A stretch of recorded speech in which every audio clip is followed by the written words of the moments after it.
तो संपत जी, मैं एक आपसे जानकारी प्राप्त करना चाहूँगा। मैं ग्राम काहड़ा गया था। वहाँ मेरे को गज्जा जी मिले थे, जो टीचर है वहाँ पर। उन्होंने मुझे एक मंदिर बताया और यह कहा यह आचार्यों का मंदिर है, और आचार्य वहाँ से करीब 1100 साल पहले वो छोड़ कर के चले गए। और उस मंदिर के बारे में जब मैंने पूछा तो उन्होंने कहा यह मंदिर करीब 1500 से भी ज़्यादा वर्ष पुराना है, क्योंकि वर्तमान में उसको निर्माण करवाया गया है और गज्जा जो जाति के लोग हैं वह उसको पूजते हैं। और आचार्यों के बारे में मुझे जब मैंने ज़्यादा जानकारी ली तो उन्होंने तो मुझे संक्षिप्त में बताई।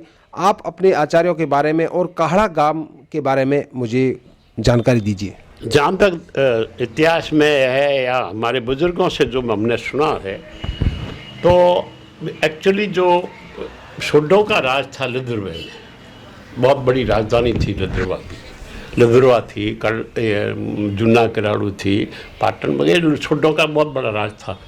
तो ये कमज़ोर पड़ते गए। तो लिद्रवे से जो हम दीवान भी थे और राजगुरु भी थे और सबसे बड़े सलाहकार भी थे सोडो के, और सोडो के राजगुरु भी आचार्य जी है पुष्करनाथ।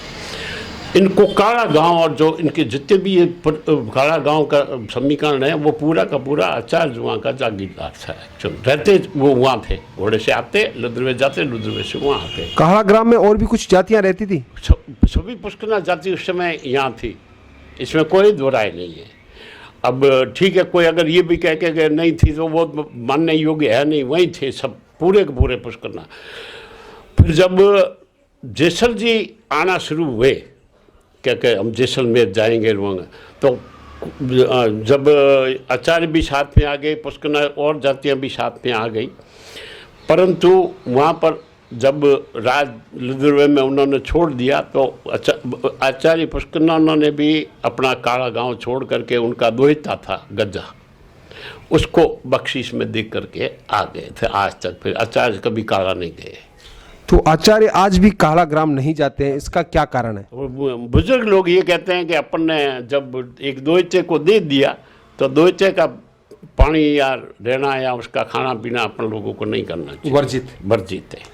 मित्रों, यहाँ की एक परंपरा है और आज भी हम कई लोगों को निर्वाह करते देखते हैं और शादियों में भी हम देखते हैं। कहने का तात्पर्य है कि जिस घर की बेटी या दामाद या उस बेटी से उत्पन्न होने वाली संतान, उसके घर में कभी भी उसके बेटी के पियर पक्ष का व्यक्ति खाना पानी कुछ भी नहीं लेगा, वहाँ ठहरना भी उचित नहीं समझेगा। तो इसी परंपरा के चलते हुए आचार्यों ने अपने भांजे जो जाति से गज्जा थे उनको संकल्प कर दिया, यानी कि उनको दे दिया, बख्शिश कर दिया, भेंट कर दिया। और उसके बाद आचार्य जाति के लोग आज तक काहड़ा ग्राम नहीं गए हैं और नहीं वहाँ जाकर के कभी किसी प्रकार का खाना पानी लेते हैं। इस तरह से ही है, मतलब इसी तरीके से हुआ, पूरा का पूरा हुआ। आज तक इसलिए नहीं गए क्योंकि वो उन्होंने दे दिया, दोहिते को दिया।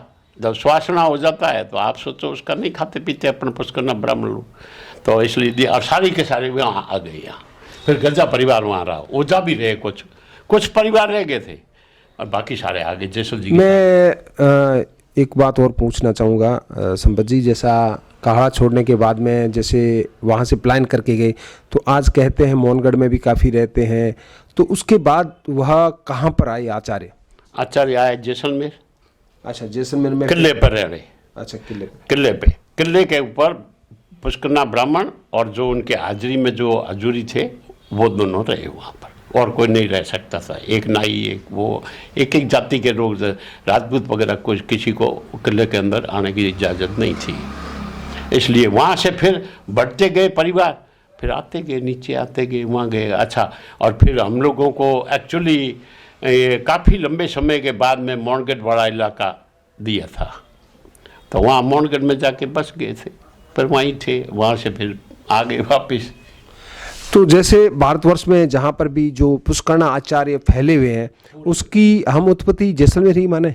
हाँ, जैसलमेर से मान सकते हैं, काड़ा से मान सकते हैं और लिद्रवा से भी आप मान सकते हैं। तीनों जगह पे ये थे पुष्करनाथ। आए तो थे अपन सोडों के साथ ही, सोडों का राज सिंध में था ही, इसलिए ये अपन आए पुष्करनाथ। एक्चुअली 90% पुष्करनाथ सिंध से आए, क्योंकि सिंध में राजा था पुष्करनाथ। बिल्कुल, जो दाहिर मैंने नाम सुना है जैसा इतिहास। ताहिर राजा था, वो जब मुसलमानों के बहुत हमले होते गए, जब इस साइड में आते गए, पलायन करते गए। तो मित्रों, जैसी मुझे जानकारी संपत जी ने साझा की, मैंने आपके समक्ष रखी है। इस तरह से मैं कई जानकारी आपके साथ साझा करता रहूँगा। तो दोस्तों, ये छोटी छोटी बातें हैं, यह इतिहास की बातें हैं, लेकिन हमें यह खोजबीन करने के बाद दंत कथाओं पर ही मिलेगी। तो दोस्तों, मुझे दें इजाज़त। जय हिंद, जय भारत।